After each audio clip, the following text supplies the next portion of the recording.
Buenas tardes a todos. Vamos a comenzar con lo que es el seminario del mes de noviembre que organizamos desde la Cátedra Fundación CEPSA Universidad de La Laguna. Y estos seminarios se titulan Investigadoras por la transición ecológica y la innovación. La idea de estos seminarios es que investigadoras locales, nacionales, internacionales, como es el caso que tenemos hoy, pues nos den una perspectiva primero sobre su trabajo como investigadoras involucradas en este proceso que nos motiva a todos en estos años tan importantes en los que la transformación ecológica y la energética tienen, tienen una relevancia realmente hasta ahora quizás no ha tenido. Y por otra parte, también para que en este caso le he pedido a Erika que un poco también nos hable de cómo Uruguay, como su país, pues está afrontando estos retos, y de esa manera tengamos no solo una visión pues hasta cierto punto muy local, porque si consideramos solo Canarias o Europa, pues nos estamos reduciendo solo a una parte pequeña de lo que es una transformación que tenemos que realizar a nivel global, ¿no? Entonces, en primer lugar, voy a leer un pequeño resumen del extenso currículum de Erika. Erika es Erika Telí, es licenciada en Bioquímica en la Facultad de Ciencias, magíster y doctora en Química en la Facultad de Química de la UDELAR, de la Universidad de la República. Montevideo, Uruguay, vamos a situarnos bien, ¿no? Trabaja en el área de conversión electroquímica de energía del grupo interdisciplinario Ingeniería Electroquímica de la Facultad de Ingeniería y en la Facultad de Ciencias. Es docente investigadora en régimen de dedicación total compartida, investigadora grado 3 de PDCIVA y nivel 1 del Sistema Nacional de Investigadores. Es miembro de la ICE y de la CIBAE. La ICE es la Sociedad Internacional de Electroquímica y la CIBAE es la Sociedad Iberoamericana de Electroquímica. De esta última forma parte de la Junta de Gobierno, desempeñando el cargo de tesorera. Durante su carrera científica ha dirigido y participado en numerosos proyectos de investigación, ha formado a estudiantes de grado y posgrado, es autora de 28 trabajos publicados en revistas científicas internacionales y posee numerosas presentaciones en congresos. Ha diseñado un laboratorio container con condiciones de seguridad para estudios de producción y almacenamiento de hidrógeno verde, así como el desarrollo de nuevos materiales para baterías recargables. Con el compromiso de generar la transferencia directa de conocimiento desde la academia al sector productivo, atendiendo a las necesidades que se están generando debido a la implementación de vehículos eléctricos en Uruguay, ha generado vínculos con el sector empresarial para el testeo de baterías comerciales. En este contexto fue galardonada con el Premio L'Oréal UNESCO por las mujeres en la ciencia en 2021. El proyecto premiado aborda el desarrollo y caracterización de nuevos materiales para electrodo de celdas de litio-ion, así como el testeo de baterías comerciales, apuntando al estudio de los factores que afectan la autonomía y el seguimiento del estado de salud de las mismas. La ejecución de esta propuesta aporta una metodología de trabajo para caracterizar desde el punto de vista electroquímico estos dispositivos, generando un procedimiento inexistente a este nivel en el país. Pues, Erika, Bueno. es tu momento. Y bueno, ya sabes que Sí, lo que hemos comentado, el tiempo tampoco es demasiado importante, pero sí que nos gustaría al final poder tener un intercambio, ¿no?, de puntos por de vista supuesto. sobre el hidrógeno verde, además que en estos momentos, aparte de la relevancia que tiene, pues a nosotros también aquí en la Universidad de La Laguna y en Canarias, pues nos interesa mucho pues ver cómo otros investigadores también abordan este reto. Bueno, muchísimas gracias. Muchas gracias por la invitación. A ver si se ve bien ahí. Quedó bien, Ahí va, ¿no? sí. Perfecto. Bueno, como les comentaba Elena, yo la presentación que voy a hacer es sobre hidrógeno verde y movilidad eléctrica, de lo que ocurre en el ámbito de Uruguay y qué es lo que nosotros hacemos, qué vinculaciones tenemos y qué aportes estamos teniendo actualmente en estos dos temas. Bueno, primero que todo, ¿dónde está Uruguay? Obviamente, en América del Sur. Aquí está Uruguay, este es nuestro pequeño país, y nosotros, nuestro grupo, está en la capital, en Montevideo, que es este puntito rojo aquí abajo, bellísimo para cuando nos quieran visitar. Es una ciudad muy tranquila, muy linda, con una rambla hermosa, así que, bueno, cuando quieran. Nosotros somos un grupo que forma parte de la Universidad de la República, es la universidad pública más grande que tiene Uruguay, y sus facultades están por todo Montevideo y también actualmente en el interior del país, ya que hay un gran proceso de descentralización. Nuestro grupo está en Facultad de Ingeniería y en Facultad de Ciencias. Facultad de Ciencias es esta de aquí arriba, que está bastante alejada del centro de Montevideo, y Facultad de Ingeniería está en un barrio que se llama Parque Rodó, muy cerca de la Rambla, muy bonito. ¿Quiénes somos? Bueno, obviamente quien les habla, Fernando Sinola, que es el grado 5, es el profesor titular de nuestro laboratorio, que hace más de 30 años trabaja en estos temas de conversión electroquímica de energía. La doctora Verónica Díaz. Nosotros tres somos el grupo central, los que tenemos dedicación total. Y luego tenemos ayudantes que están haciendo sus posgrados de maestrías. Actualmente están haciendo todos maestrías. Tenemos a Tiago Pérez, a Ramón Rojas, a Matías Bernadas. Ellos están trabajando, Ramón, en la parte más de hidrógeno, les voy a mostrar algo. Tiago y Matías están en la parte de baterías. Y luego tenemos a Betiana Bouzas, que está haciendo su maestría en la parte de costos de producción de hidrógeno. A Federico Sica, que está trabajando en la parte de baterías, y le voy a mostrar parte también de su trabajo de tesis. Y Matilde Abud, que está más dedicada a la parte de educación y los cursos que estamos trabajando en el grupo. ¿Cuáles son las áreas de investigación a grandes rasgos que tiene el grupo? Bueno, una es el ciclo de hidrógeno, que incluye la producción, el almacenamiento y los posibles usos. Lo que el grupo tenía muchísimo más historia y formación era en la parte de usos y puntualmente en lo que son las celdas de combustible tipo PEM. Vamos a ver después, pero básicamente en el desarrollo de catalizadores para usos de hidrógeno, y no necesariamente hidrógeno verde, sino hidrógenos con determinados contaminantes, porque antes se pensaba en el hidrógeno, no en el hidrógeno verde, sino en el hidrógeno como producto de otros procesos. En la parte de almacenamiento fue mi tesis doctoral, que trabajé en hidruros metálicos para almacenar hidrógeno, y actualmente estamos, que es lo que les voy a presentar hoy, más la producción de hidrógeno, y les voy a contar bien que en Uruguay, cómo viene el tema del hidrógeno verde, entonces la producción, y nosotros trabajamos en celdas tipo PEM, es lo que estamos más enfocados actualmente. Por otra parte tenemos la parte de baterías, y en la parte de baterías tenemos como dos niveles. Uno, la parte más de vinculación con el sector productivo, donde estamos testeando baterías comerciales, y por otro lado tenemos el desarrollo de nuevos materiales, o sea, investigaciones bien de ciencias básicas apuntadas a justamente mejorar las capacidades, mejorar la vida útil, bajar los costos a través del desarrollo de nuevos materiales. Y por último, la línea en la que se dedica más el doctor Fernando Sinola, que es bien de ingeniería electroquímica, que está relacionada con el diseño de reactores, materiales rugosos y electrocatálisis con técnicas híbridas. Vamos a hablar un poquito entonces primero para que se entienda en qué está Uruguay.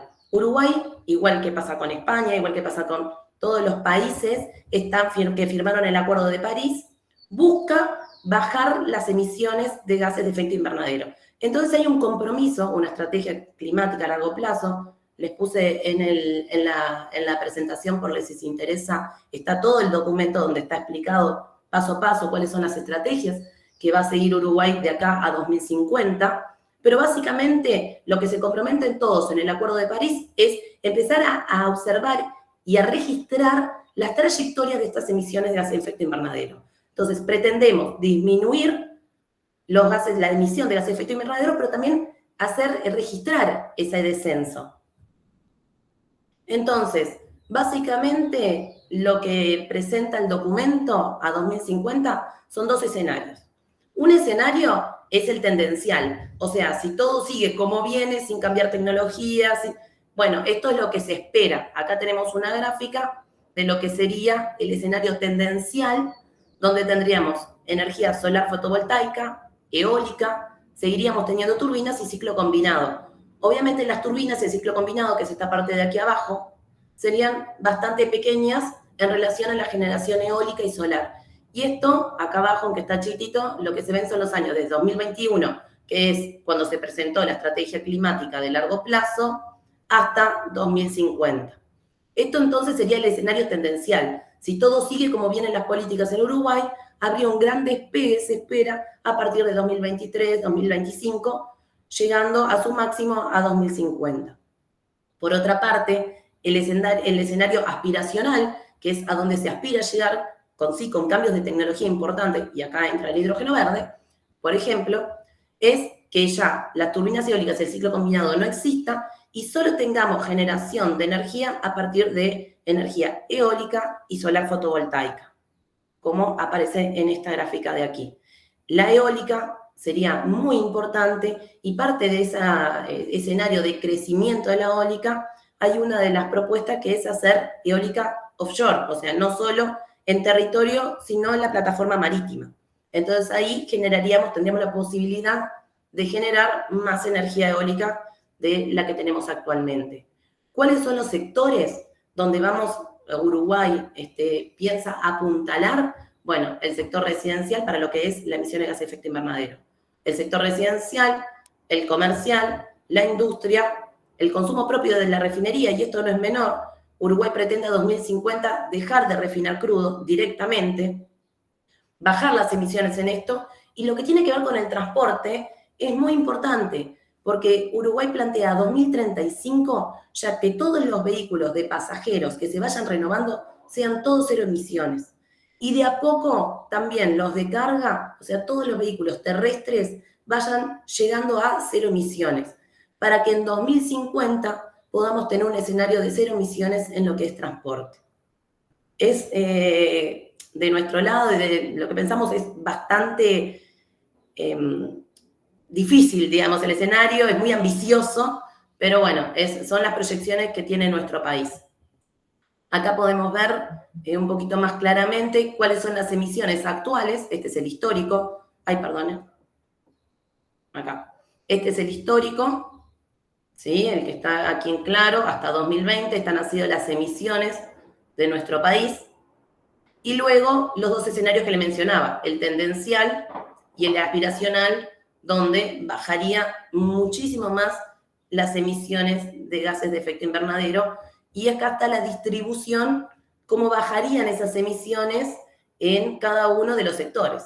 Como les contaba, los principales son el residencial, la industria y el transporte.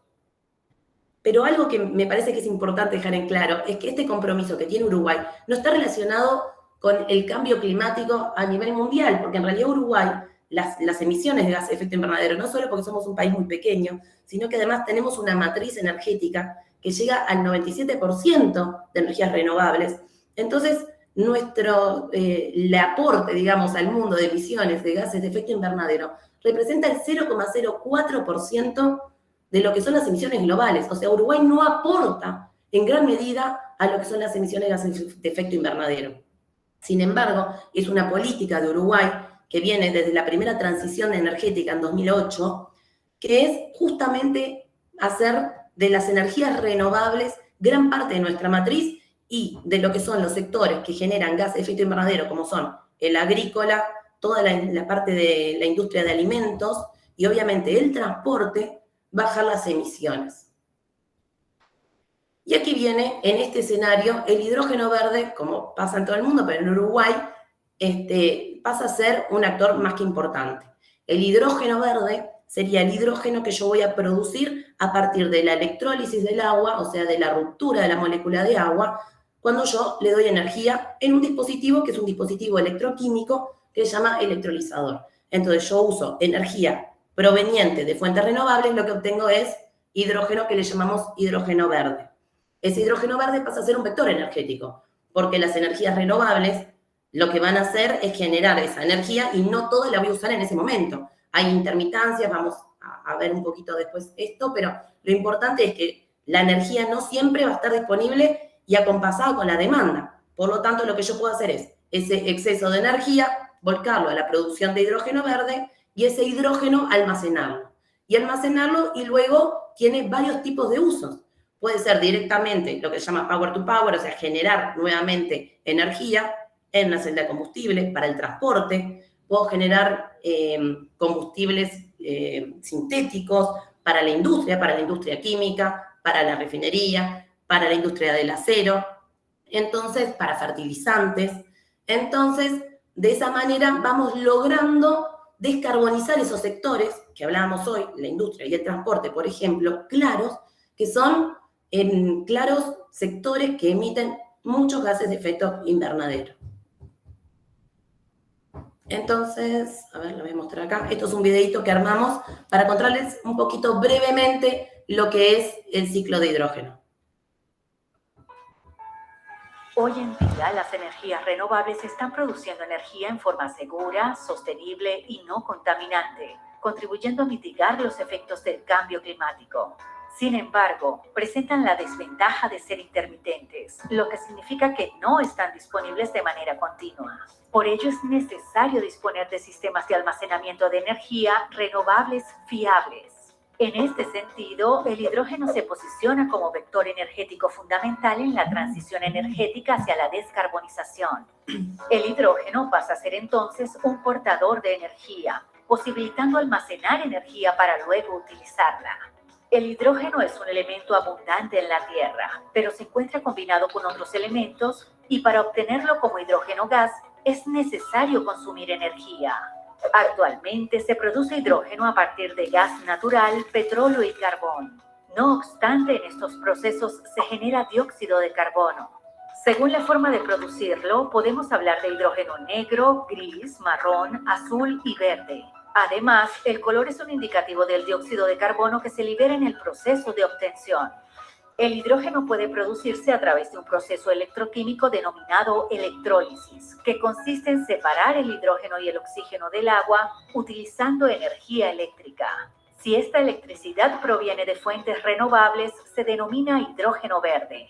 El hidrógeno verde puede tener múltiples aplicaciones: en el transporte, en la refinación de combustibles fósiles, la producción de amoníaco verde, gas sintético y en la industria del acero. También existen aplicaciones donde se inyecta a la red de gas natural, se quema directamente o se genera electricidad a partir de hidrógeno y oxígeno proveniente del aire en dispositivos electroquímicos conocidos como celdas de combustible. Entonces, ahora que podemos entender bien cuál es ese ciclo de hidrógeno y qué es el hidrógeno verde, ¿qué pasa con el hidrógeno verde en Uruguay? ¿Por qué en Uruguay hay grandes inversiones, hay un futuro en lo que es el hidrógeno verde?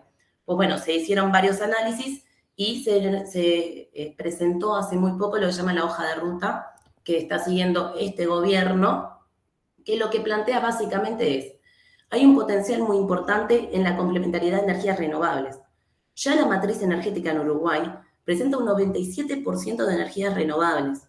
Hay alta disponibilidad de agua, hay disponibilidad de CO2 biogénico, que eso es importante para lo que es la síntesis de combustible sintético, y además tiene una logística. Tenemos un puerto que da directamente al Atlántico, que es muy fácil para la parte de lo que es la exportación, que es una de las posibles aplicaciones que se espera que tenga el hidrógeno, generar todo un mercado de exportación de diferentes productos del hidrógeno verde. Y también no tenemos un país que es prácticamente es una pradera, por lo tanto no hay complicaciones en lo que es la logística en nuestro pequeño país.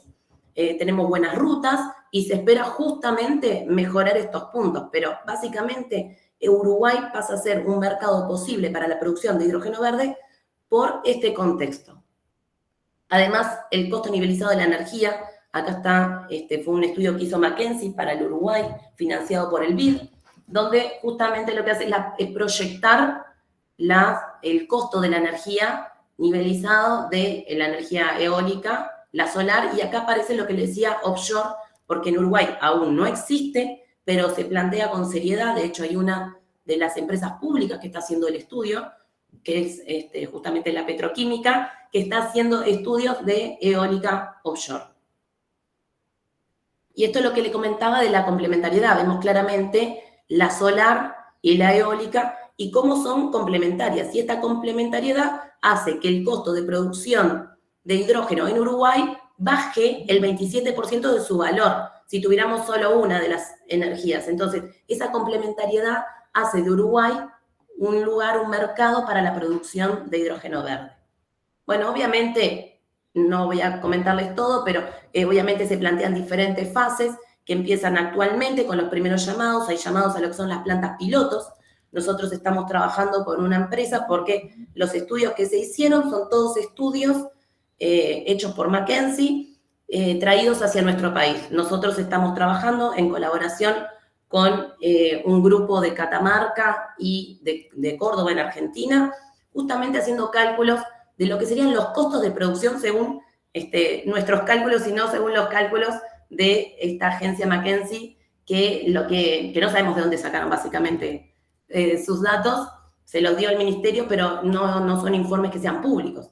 Entonces, bueno, en esto también nosotros estamos bastante en contacto con el ministerio para poder acercarnos a ver efectivamente si Uruguay representaría un mercado tan bueno como aparentemente lo es. Entonces empezarían con primero plantas piloto, luego empezarían a hacer proyectos más grandes. Para eso se necesita generar más energía verde de la que tenemos hoy, más energía renovable. Lo que tenemos disponible se utiliza, básicamente todo. Lo poco que son los excedentes se exportan. Entonces ahí es donde aparece la eólica offshore. Y finalmente ir a proyectos muchísimo más grandes. Para esto se necesita, obviamente, regulación, incentivos, acuerdos y capacidades. En eso es lo que nosotros más estamos ahora involucrados, que es en generar capacidades locales. Estamos muy involucrados en generar cursos, en relacionarnos con los diferentes niveles que hay de formación. No es lo mismo la universitaria, los que vayan a ser investigadores, los que vayan a tener que trabajar directamente en una planta. Entonces nosotros actualmente estamos firmando un convenio con una de las empresas que va a hacer un plan piloto y el convenio lo que implica es, por un lado, nosotros vamos a tener acceso a el electrolizador de la planta, a todos los datos, a la puesta en funcionamiento, y por otro lado nosotros vamos a formar recursos humanos, o sea, vamos a tener proyectos y sobre todo formación de posgrado a nivel de maestría de la gente que se va a encargar de ese proyecto, que le falta toda la formación en la parte electroquímica y de funcionamiento en sí mismo del electrolizador.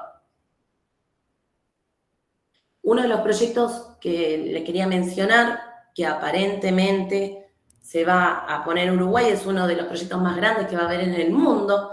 Va a generar, se llama Proyecto Tambores porque es una ciudad de tambores que está en el interior de Uruguay, en uno de los lugares donde la energía solar y eólica tiene una complementariedad muy importante y un factor de capacidad muy alto. Entonces, por eso eligen este lugar.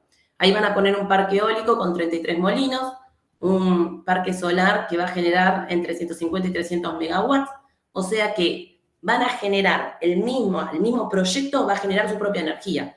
Va a poner su parque eólico, su parque fotovoltaico y va a generar una potencia instalada de 350 megawatts para instalar un electrolizador tipo PEM de 150 megawatts. El consumo de agua es de 500 a 700 metros cúbicos por día, es lo que ellos proyectan. Y lo que quieren llegar a generar son 15.000 toneladas de hidrógeno por año, esto para generar imetanol. La idea de ellos es generar imetanol y ese imetanol exportarlo. ¿Ah? El problema que están teniendo es que en Uruguay todavía no están las regulaciones, están terminadas. O sea, hubo toda la presentación de lo que es el hidrógeno verde, la proyección, pero todavía falta todas las regulaciones. Entonces, aún este proyecto no empezó, pero ya está presentado y Enertrag, que es la empresa alemana, es la que va a poner parte de la financiación a este proyecto. ¿Qué es lo que hacemos nosotros entonces? Les voy a mostrar otro videito. Electrolizadores son dispositivos electroquímicos que convierten energía eléctrica en energía química. Nuestras investigaciones se centran en electrolizadores de electrolito polimérico conocidos como electrolizadores PEM. Están constituidos por el ensamble membrana electrodos MEA con un cátodo y un ánodo, capas difusoras, placas colectoras de corriente y separadores. Con un electrolizador podemos producir hidrógeno verde y oxígeno a partir de agua y energía. Se distinguen dos compartimientos. uno anódico y otro catódico, donde se dan las reacciones de oxidación y reducción. El agua previamente tratada es alimentada a 80 grados Celsius en la zona anódica. A continuación viaja a través de los separadores y los colectores de corriente, llegando a la película catalítica, donde reacciona liberando oxígeno, protones y electrones. Los electrones se transportan desde el colector de corriente anódico hasta el cátodo, mientras que los protones difunden a través de la membrana del electrolito polimérico. En la película catalítica, electrones y protones se combinan para generar hidrógeno. El hidrógeno y el oxígeno son recolectados y purificados posteriormente. Los electrolizadores PEM presentan varias ventajas frente a otros electrolizadores, como los son los alcalinos y los de óxido sólido. Entre ellas se destacan que son compactos, flexibles, permiten trabajar a altas densidades de corriente y tienen periodos de arranque corto. Entonces, como les comentaba, nosotros tenemos, nuestro grupo en realidad tiene amplia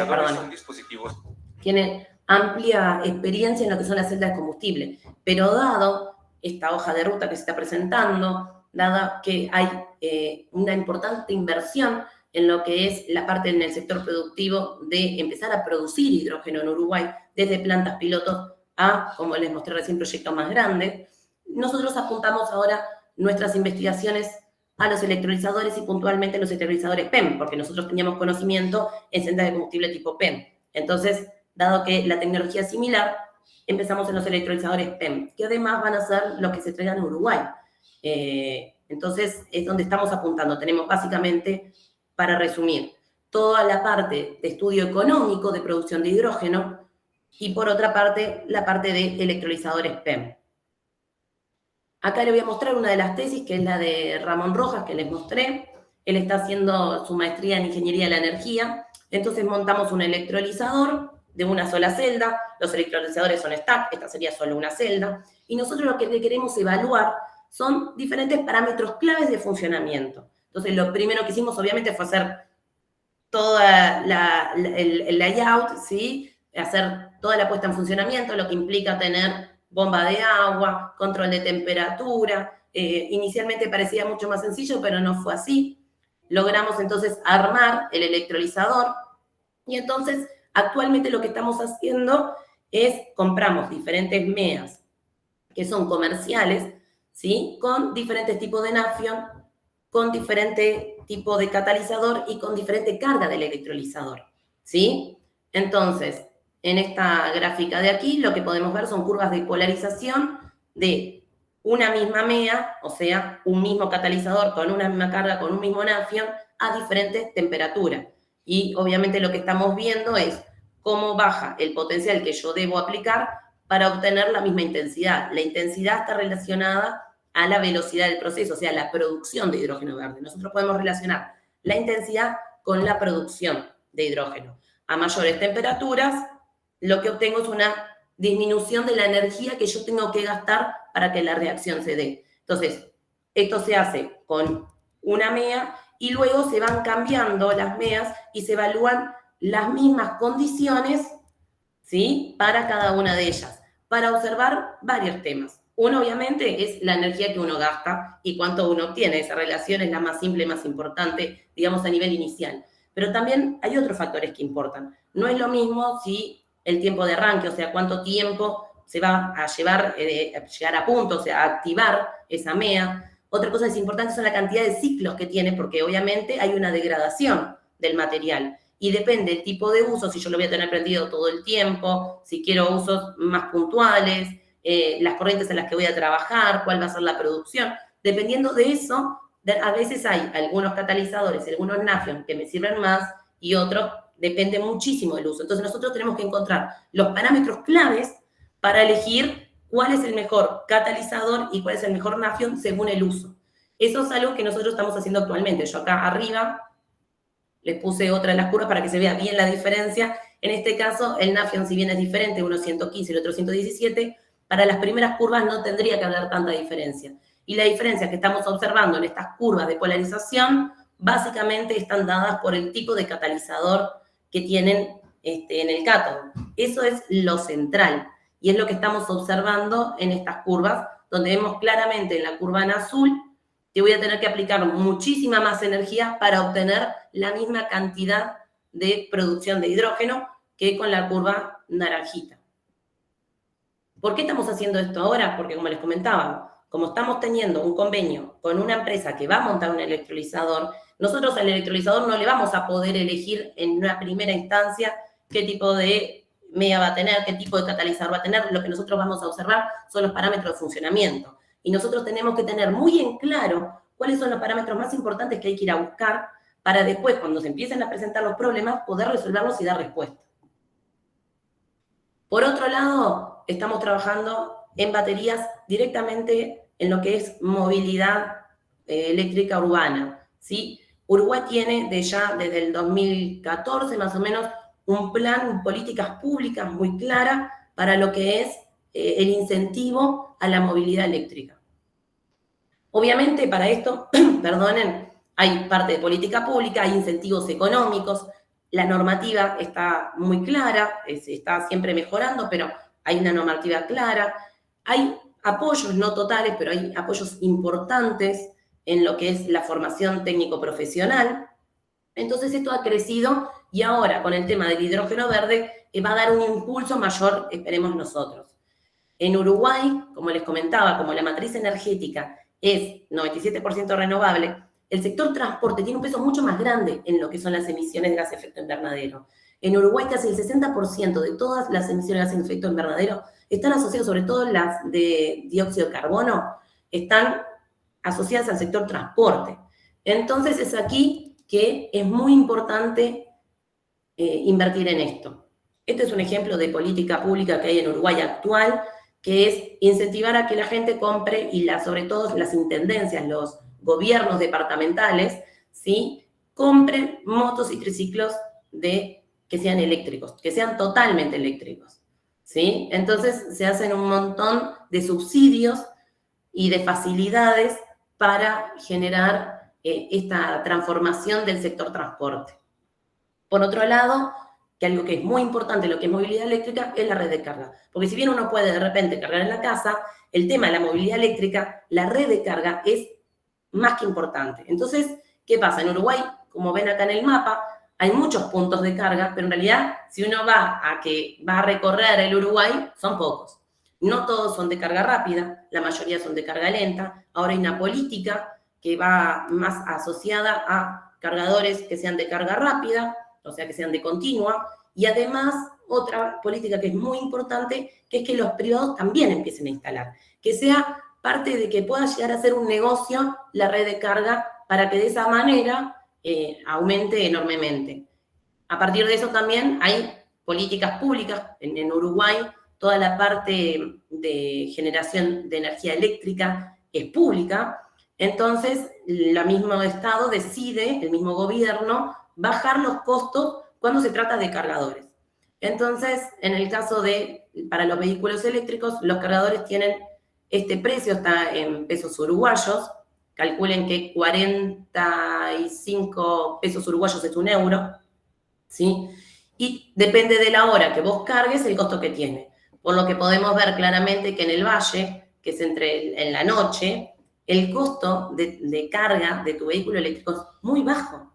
Entonces eso hace que el mantenimiento del coche, si bien la inversión sigue siendo mucho más cara que uno de combustión interna, después el mantenimiento del coche es muy barato en comparación con los de combustión interna. Ahora, obviamente, ¿qué pasa? Hace que la batería de estos coches, porque todos los coches eléctricos que son de transporte de pasajeros de ciudad, motos, que le contaba, triciclos, los autos, los taxis, todos estos actualmente tienen baterías. Y las baterías que tienen son baterías de iones de litio. Todos. En el caso de Uruguay, lo que son de transporte eléctrico, transporte de pasajeros, tienen baterías de LFP, de litio hierro fosfato, en su cátodo, y lo que son pequeños vehículos eléctricos tienen NMC. Pero todos son baterías de iones de litio. Entonces, ¿qué pasó? Al sector productivo, obviamente, le empieza a pasar de que tienen muchas dudas sobre el funcionamiento de la batería, porque empieza a ser todo un mercado nuevo donde la batería, que tiene un costo muy importante con respecto al coche, puede llegar incluso al 50-60% del total del coche, pasa a ser muy relevante conocer cuánto tiempo me va a durar. Si efectivamente, porque acá en Uruguay no hay ningún tipo de control de calidad de las baterías. Vos importás tu coche y tenés que confiar en el proveedor. O sea, nadie certifica las baterías que llegan en Uruguay. Entonces, tenemos un problema con que le tengo que creer al proveedor lo que me dice. ¿Cuánto efectivamente de autonomía me va a rendir? Si efectivamente me va a dar los 8 años. Si tengo un problema en estos 8 años de que me da de garantía el proveedor, ¿qué hago? Bueno, eso empezaron a generar un montón de presiones y se acercaron a nosotros diferentes empresas y este es un proyecto que actualmente culminó, pero fue el primer proyecto que nosotros tuvimos con una empresa importante que lo que hacía que fue financiado por la Agencia Nacional de Investigación e Innovación, en parte lo financiaba la empresa y parte lo financia la Agencia Nacional de Investigación e Innovación. ¿Para qué? Para el testeo de baterías. Nosotros lo que hacíamos era volcar nuestro conocimiento de electroquímica, ¿sí?, en el testeo de las baterías. Las baterías tienen toda una parte de testeo mecánico y una parte de rendimiento, de funcionamiento. Y eso es lo que nosotros hacíamos. La empresa, bueno, comercializa pequeños vehículos eléctricos, motos, bicis, triciclos, ¿sí? Y entonces las baterías que tienen son todas baterías que están compuestas por celdas cilíndricas. Entonces nosotros estudiamos la batería y las celdas cilíndricas, dependiendo obviamente del tipo de vehículo. En este caso teníamos unas baterías con 40 pilas y en el caso de la moto eléctrica obviamente llegaban a 90, 100 pilas dependiendo de la autonomía y del tipo de moto. Entonces, ¿qué hicimos nosotros? Las baterías de litio-ion son dispositivos electroquímicos que almacenan energía. Sus componentes principales son el ánodo, el cátodo, el separador y el electrolito. El ánodo está constituido por grafito recubriendo una lámina de cobre que oficia como colector de corriente. El separador tiene como función evitar el contacto entre el ánodo y el cátodo, previniendo descargas rápidas y explosiones. El material catódico recubre una lámina de aluminio que funciona como colector de corriente. Encontramos varios tipos de material catódico, como por ejemplo el LCO, compuesto por óxido de litio y cobalto, que hallamos en tablets y celulares, o el NMCI, fabricado con óxidos de níquel, cobalto, manganeso y litio, presente en laptops, motos y autos eléctricos. Nuestro grupo realiza investigaciones de nuevos materiales de litio, hierro y fosfato, conocido como LFP, que son los utilizados en las baterías de los ómnibus eléctricos de nuestro país. Por último, el electrolito es un líquido orgánico que embebe todo el interior de la batería y está compuesto por carbonatos y una sal de litio disuelta. Veamos cómo funciona una batería de litio-ion. El litio solo tiene un electrón en su periferia y tiende a perderlo. Por esta razón, el litio puro es un metal muy reactivo. Sin embargo, cuando forma parte de una red de óxido, es muy estable. Si separamos el átomo de litio de esta red, se formará un ion de litio y un electrón. Como el litio es mucho más estable en la red del óxido, el ion litio tenderá a formar parte de esta red. Si facilitamos dos caminos diferentes para este ion y los electrones, podemos producir electricidad por el flujo de electrones en el circuito externo. Veamos este concepto aplicado a la batería. Cuando se conecta la batería a una fuente de poder, el lado positivo de la fuente atrae electrones de los átomos de litio de la red de óxido. Estos electrones fluyen a través del circuito externo hasta el grafito. En tanto, los iones litio serán atraídos hacia el terminal negativo a través del electrolito y el separador y se intercalará en el ánodo de grafito. Así se carga la batería. Cuando conectamos una resistencia ocurre el proceso contrario. Los iones de litio buscan formar parte nuevamente de la red de óxido y se genera energía eléctrica. Este proceso se denomina descarga. Entonces, hicimos nosotros, agarramos las baterías comerciales, estos son equipamientos que tenemos en el laboratorio, tenemos potenciostatos con los que podemos no solo hacer cargas y descargas, que significa cargarla como en vez de como cuando uno enchufa su celular, su vehículo, lo que sea. Bueno, nosotros lo hacemos con el equipo, le damos una corriente determinada y las cargamos, y luego simulamos el proceso de descarga, sacándole corriente de la pila. Entonces acá las tenemos, pero con este equipo, que es un potenciostato, además podemos hacer impedancia, voltamperometría, diferentes técnicas electroquímicas que nos proporcionan mayor información. Por otro lado tenemos cicladores y cámaras de temperatura, porque el tema de las baterías a diferentes temperaturas es más que importante. Entonces acá les muestro uno de los resultados que obtuvimos. Estas que dicen pH, P1, P5, PS, PM, son diferentes pilas, ¿sí? Que diferentes proveedores les iba dando a la empresa y nosotros las testeábamos. Inicialmente las que mandaron fueron estas, la azul, que es la PM, la roja, que es la P1, y la verde, que es la P5. Lo que hacemos es calcular la capacidad en función de los ciclos para ver cuánto me va a durar la pila. Bueno, en un momento mandaron una pila y nosotros decíamos que no rendía lo que el proveedor decía. Y, bueno, tuvimos varios idas y vueltas, generamos informes, hicimos estudios, le demostramos a nivel de testeo real que no daban, mostramos mucho más curvas que estas, mostramos las curvas de descarga, hicimos un informe bastante completo, y lo que el proveedor le terminó mandando al mismo precio fue esta pila negra, y ahora estamos testeando esta rosadita que está acá arriba, que es la PS, pero inicialmente mandó la pH, donde ven que tenemos más de, acá vamos 1100, actualmente tenemos 1500, 1800 ciclos de esta misma. Miren cómo va cayendo la capacidad, la pendiente aquí era muy clara, todo esto es a temperatura ambiente, y miren cómo cae la capacidad en función de los ciclos, mucho menos. Y ahora estamos testeando que esta, que es otra partida, a ver si efectivamente es igual a la negra, y por lo que estamos viendo hasta ahora, sí. Tenemos algunos ciclos más que yo no los incluí, pero estamos como en el ciclo 600 y efectivamente la PS y la pH son la misma pila.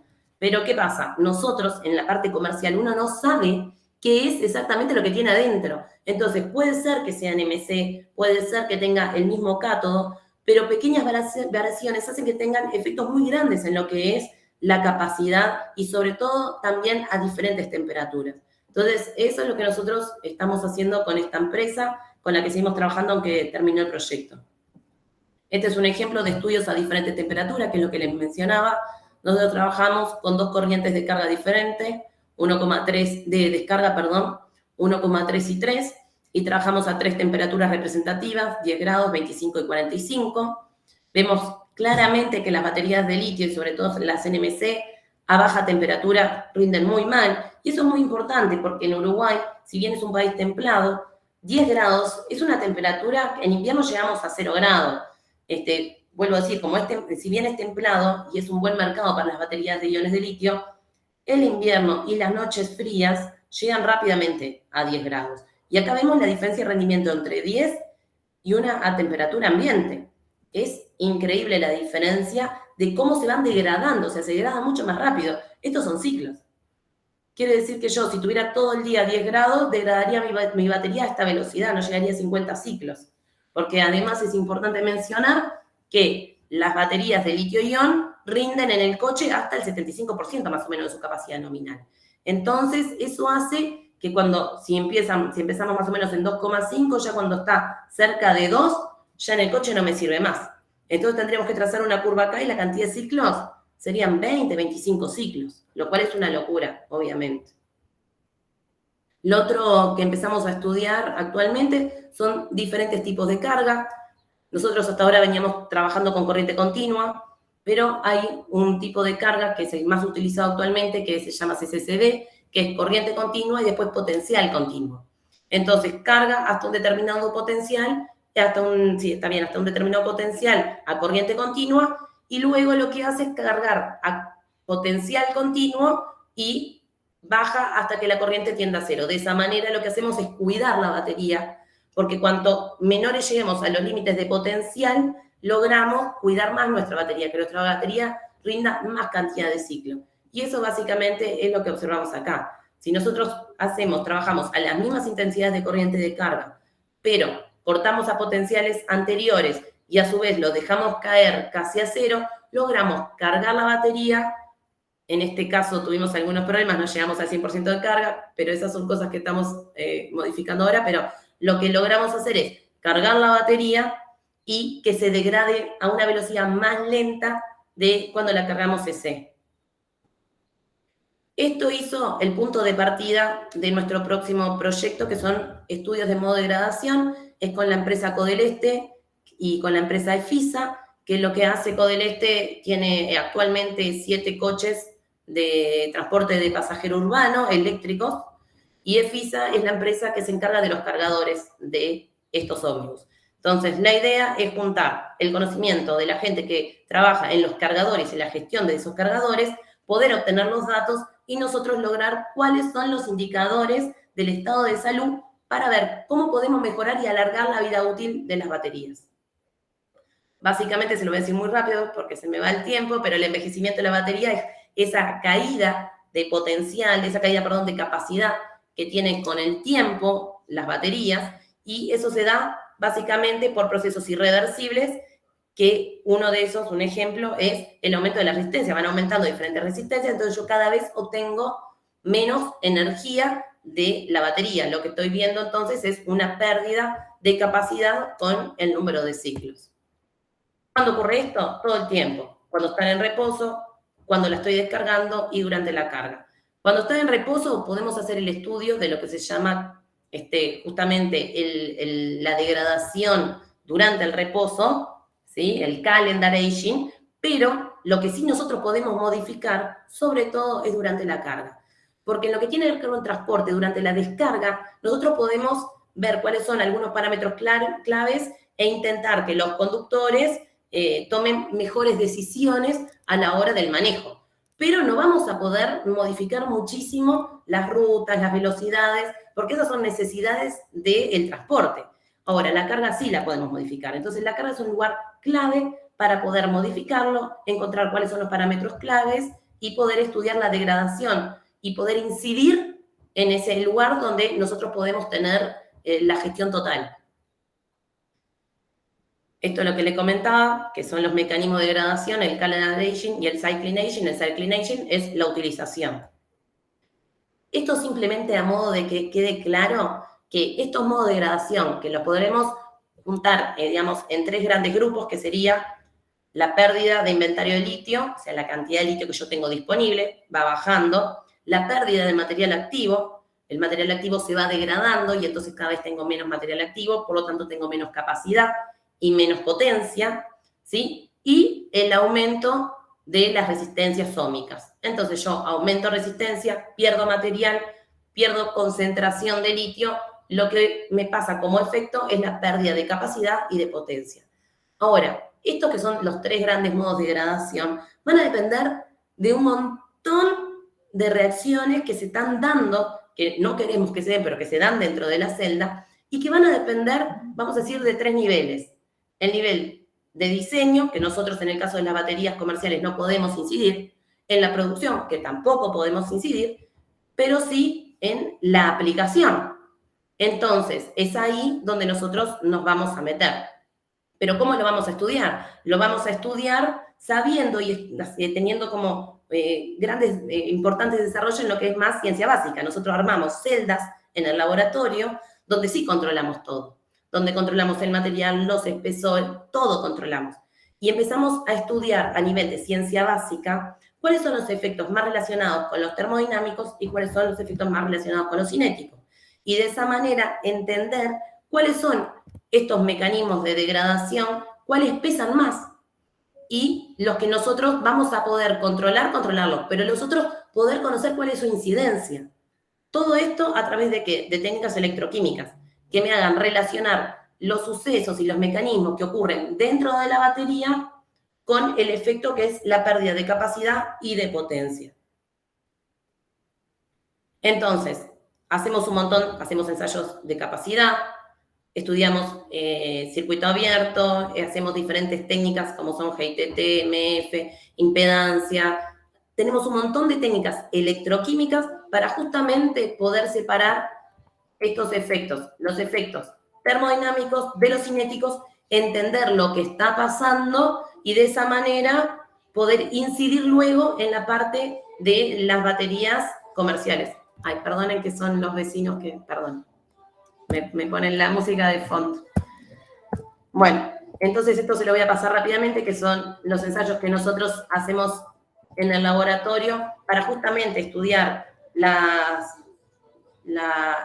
acá vemos claramente una curva de una batería total, ánodo y cátodo, electrodo positivo, electrodo negativo, y acá tenemos, cuando los estudiamos por separado, el ánodo y el cátodo, o sea, el electrodo positivo y el electrodo negativo.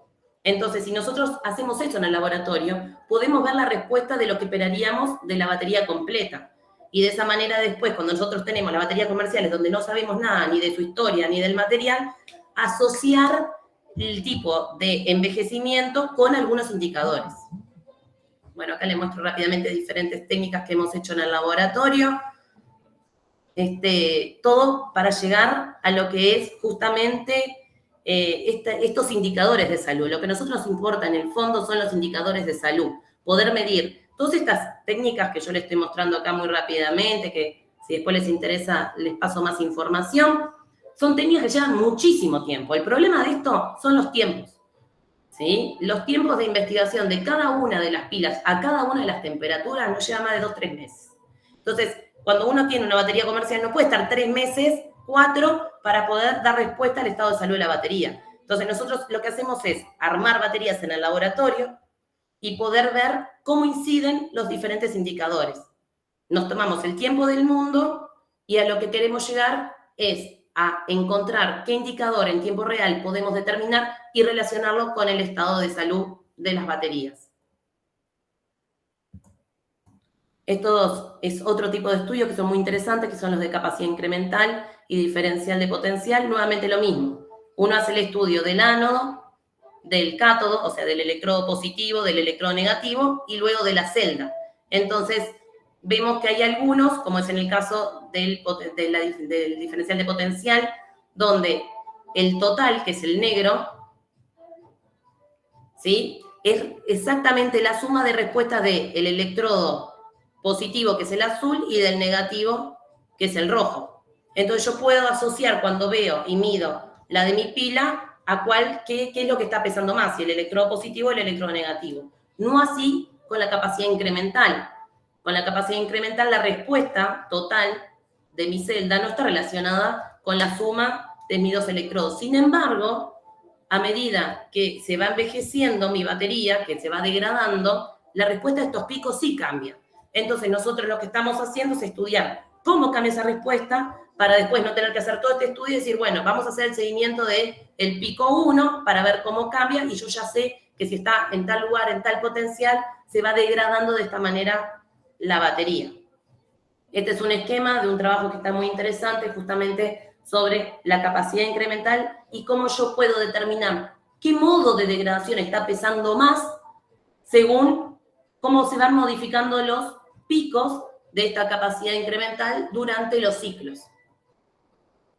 Otra técnica que usamos mucho es impedancia, que es bastante compleja, pero básicamente lo que hacemos es afectar a la pila, ¿sí? Y lo modelamos con un circuito eléctrico equivalente. El circuito eléctrico equivalente está asociado a cada uno de los componentes de la batería, y entonces es sencillo ver cómo se va modificando durante los ciclos, modelarlo y ver qué es lo que está ocurriendo. ¿Cuál de estos 3 modos de degradación que le contaba está pesando más? Bueno, esto es un poquito de eso. Y lo que les quería contar es que todo esto lo hacemos en base a ¿qué?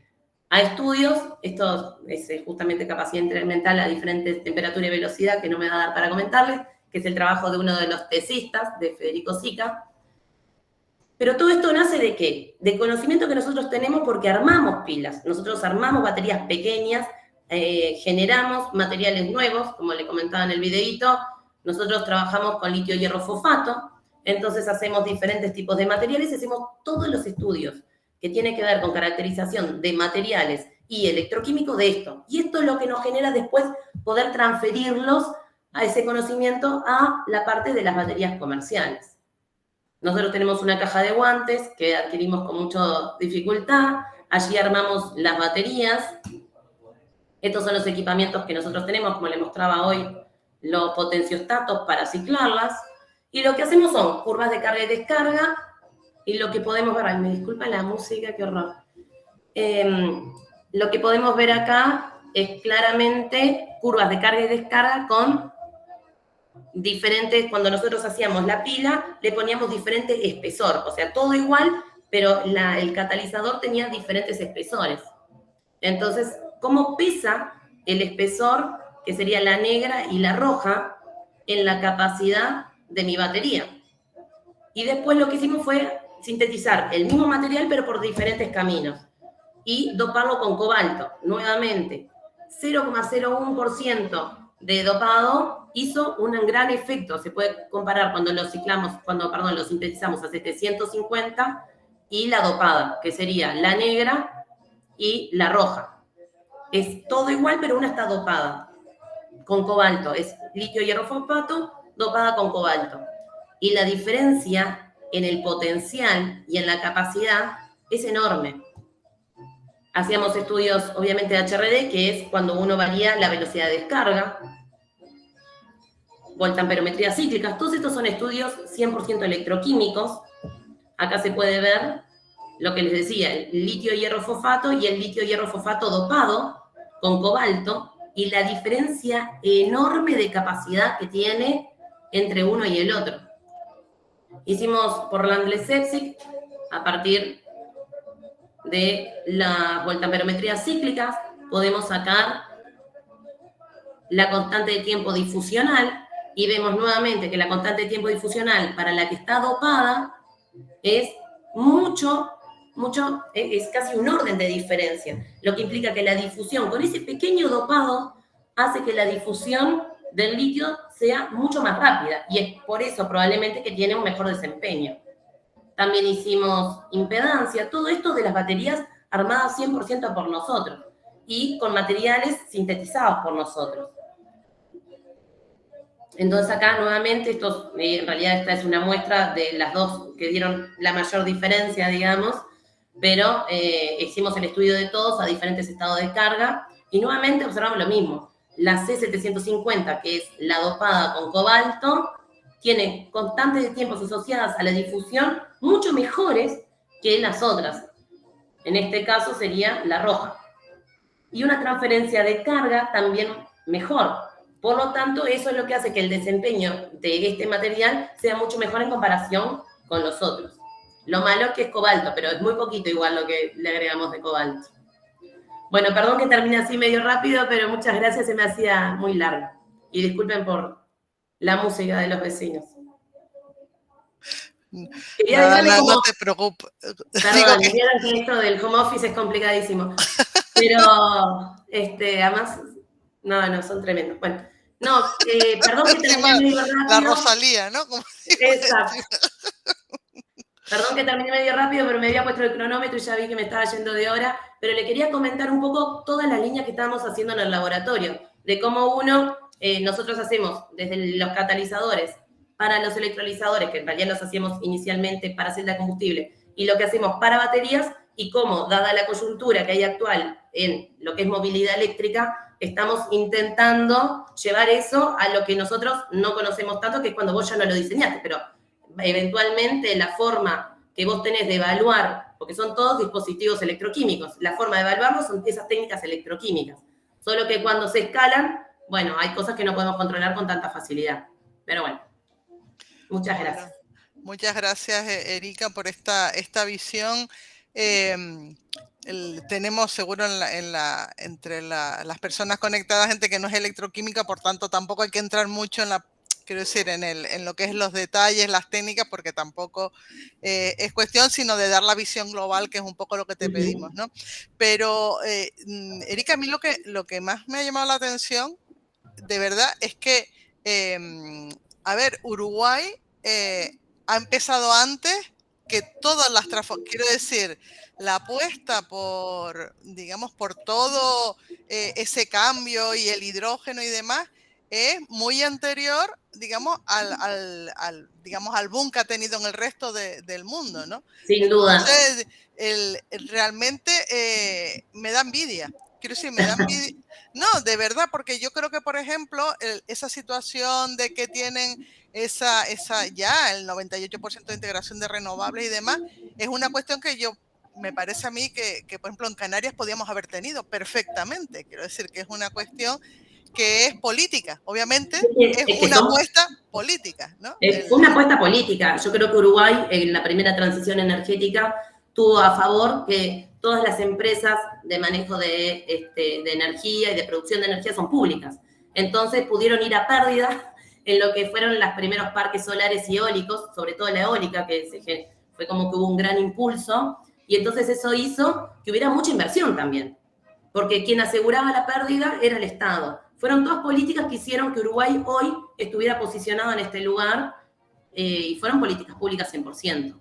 Lo que nosotros ahora tememos con el hidrógeno es que lo están dejando más en manos de privados que en el Estado. Y eso siempre, bueno, a mi entender personal, genera más inconvenientes y sobre todo incertidumbres, ¿no? Porque cuando hay políticas públicas claras, estatales, logra también acercar a todo el sector público, la educación, en el caso de cuando fue eólico, cuando se hizo esta primera transformación, la academia estuvo muy cerca. Toda la gente que trabajaba en ese tema pudo volcar ese conocimiento y eso hace que haya una comunidad que cada vez va creciendo. ¿Me explico? No tan claro pasaría ahora con el hidrógeno. Vamos a ver. Estamos con muchas expectativas, pero no nos es tan claro todavía. No, pero es un claro ejemplo de que sí se puede. Quiero decir que es Sin duda. Que si vemos el resto, porque siempre se está ahí, digamos, un poco adelante, atrás y viendo, y ahora Europa con prisa, la situación y demás, cuando, nosotros tenemos pues el Hierro que siempre se muestra como una isla que es 100%, porque es pequeñita y demás, y lo que vemos es que no solo a nivel de isla, sino que a nivel, digamos, ya de un estado, no muy grande, pero ya de un estado, de un país, también se puede hacer una política en ese sentido.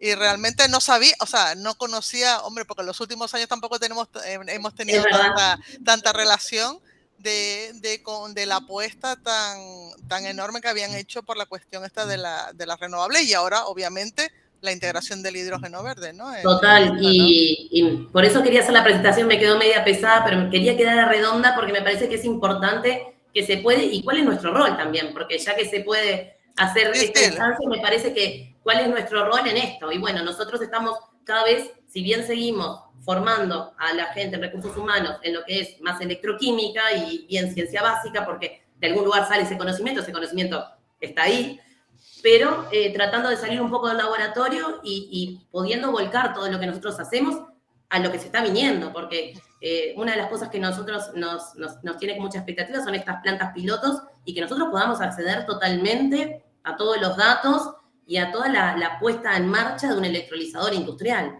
Eso es un granito, y para Uruguay, creo que para todos, y para nosotros como investigadores poder participar de eso.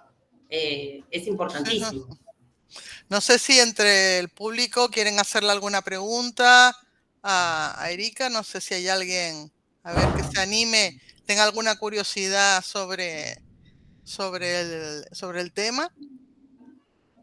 A ver si...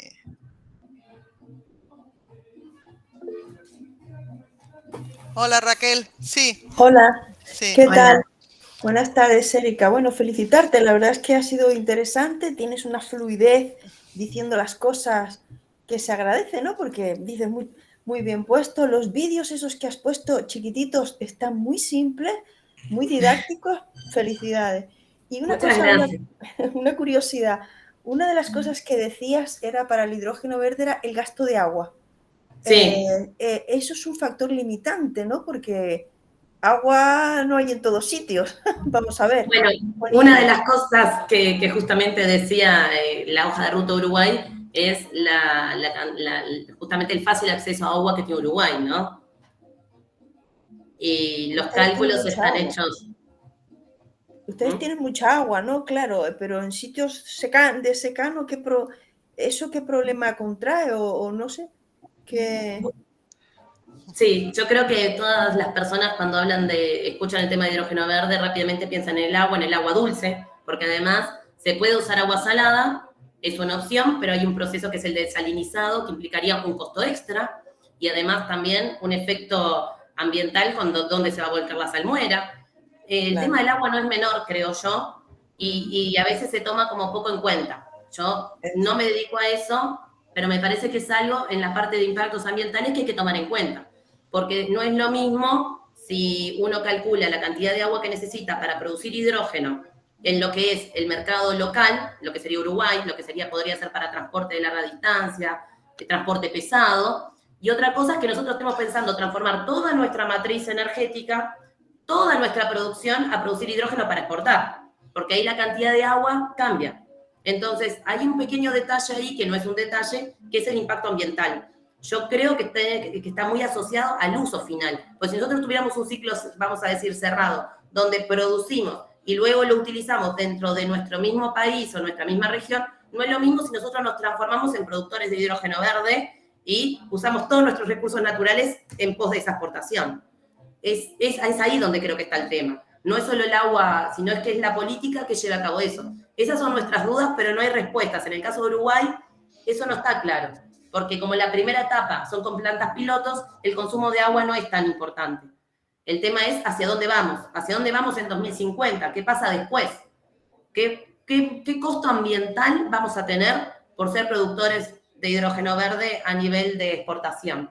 Bueno, eso es una pregunta que creo que tendría que estar en discusión, sin duda. Vale, muchísimas gracias, Erika, qué felicidades, ¿eh? Ha estado muy interesante, la verdad, me ha encantado, porque claro, yo había oído hablar de los colores del hidrógeno y yo decía, ¿cómo que tantos colores y tal? Bueno, lo has explicado muy bien.